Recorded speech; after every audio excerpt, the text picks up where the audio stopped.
கவலை இல்லாம colour print பண்ணுங்க, அதுவும் மிக குறைஞ்ச விலையில. Epson EcoTank printers. இது வெறும் ஃபேபுலஸ் இல்ல, இது டோட்டலி பிரிண்டபிளஸ். ஒவ்வொரு மனிதனும் விரும்புவது உலகம் அமைதியாக இருக்க வேண்டும், யுத்தம் கூடாது என்பதுதான். போரற்ற உலகத்தை தான் ஒவ்வொருவரும் விரும்புகிறார்கள். ஆனால் அமெரிக்க ஏகாதிபத்தியம் தொடர்ச்சியாக அடுத்தடுத்த நாடுகளில் சுயநல நோக்கத்தோடு அந்த நாட்டினுடைய உள் விவகாரங்களில் தலையிடுவதும், ஒரு நாட்டில் மக்களால் தேர்ந்தெடுக்கப்பட்ட அரசுகளை கலைப்பதும், தான் விரும்பிய ஒரு அரசை அங்கே நிர்மாணிப்பதும் தொடர்ச்சியாக அமெரிக்க ஏகாதிபத்தியம் மேற்கொண்டு வருவதை உலகம் அறியும்.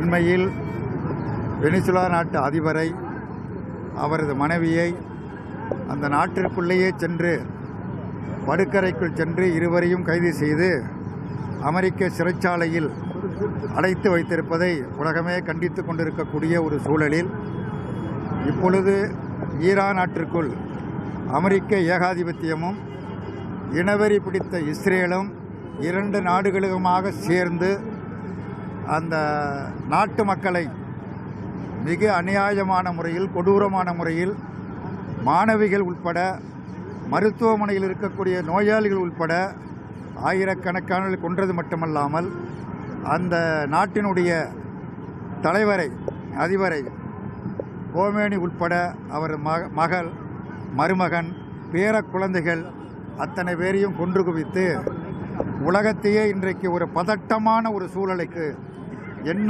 ஆகுமோ எதிர்காலம் என்கிற ஒரு அச்சத்தை ஏற்படுத்தியிருக்கிறது. இதில் பல்வேறு நாடுகளில் இந்தியாவைச் சேர்ந்த தொழிலாளர்கள், மாணவர்கள், சென்ற மாணவர்கள் பல்லாயிரக்கணக்கில் பல நாடுகளில் இருக்கிறார்கள். விமான போக்குவரத்துகள் முற்றிலுமாக தடைபட்டு இருக்கிறது. அவர்களெல்லாம் திரைப்பட நடிகைகள் குறித்து தான் பத்திரிகைகளில் பெரிய செய்திகளாக வருகிறது. அவர்கள் மட்டுமல்ல, விளையாட்டு வீரர்கள், படிக்கச் சென்ற மாணவ மாணவிகள், பிழைக்கச் சென்ற தொழிலாளர்கள் அத்தனை பேரும் தங்களை காப்பாற்றுங்கள் என்று குரல் கொடுத்து கொண்டு இருக்கிறார்கள். இந்திய அரசாங்கம் ஏற்பாடு செய்து எங்களை அழைத்து கொள்ள வேண்டும் என்று குரல் கொடுத்து கொண்டு இருக்கிறார்கள். அமெரிக்க இஸ்ரேல் சம்பவம், ரெண்டு நாடுகளும் மேற்கொண்டிருக்கிற இந்த கொடூரமான மிருகத்தனமான இந்த வேட்டையாடுதலை உலகமே கண்டித்து கொண்டு இருக்கிறது. இந்த ஆர்ப்பாட்டம் திருச்சி மாநகரத்தில் மட்டுமல்ல, இந்திய கம்யூனிஸ்ட் கட்சி, மார்க்சிஸ்ட் கட்சி அல்லது மார்க்சிஸ்ட் லெனினிஸ்ட் கட்சி, விடுதலை சிறுத்தைகள் மட்டுமல்ல, தமிழ்நாடு முழுவதும் பல்வேறு அமைப்புகளின் சார்பாக ஆர்ப்பாட்டங்கள் தொடர்ச்சியாக நடைபெறுகிறது.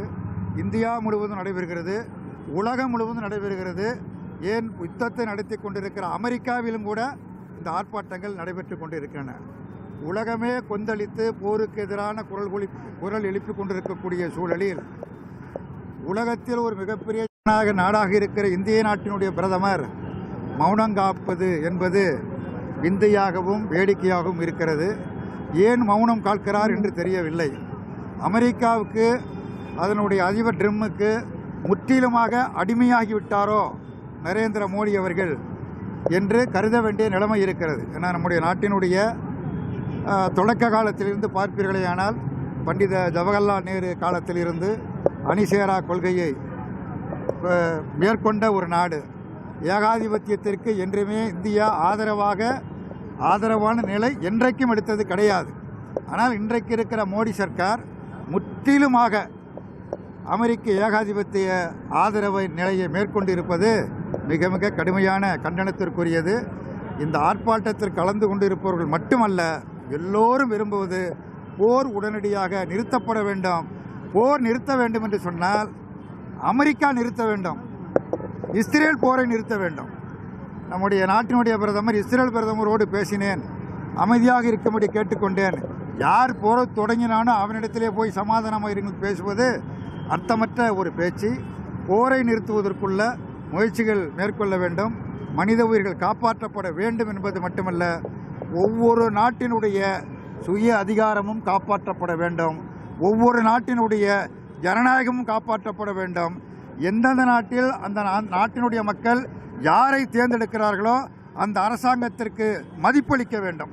இன்றைக்கு எந்த நாடாக இருந்தால் நான் படையெடுப்பேன், ஆக்கிரமிப்பேன், நான் சொல்வதைத்தான் கேட்க வேண்டும் என்று உலகத்தின் நாட்டாமையாக அமெரிக்கா செயல்பட்டு கொண்டிருப்பது மிக கடுமையான கண்டனத்திற்குரியது. அந்த அடிப்படையில் இந்த திருச்சி மாநகரத்தில் மாநகர மக்களின் பேராதரவோடு இந்த ஆர்ப்பாட்டத்தை நாங்கள் நடத்தி கொண்டு இருக்கிறோம்.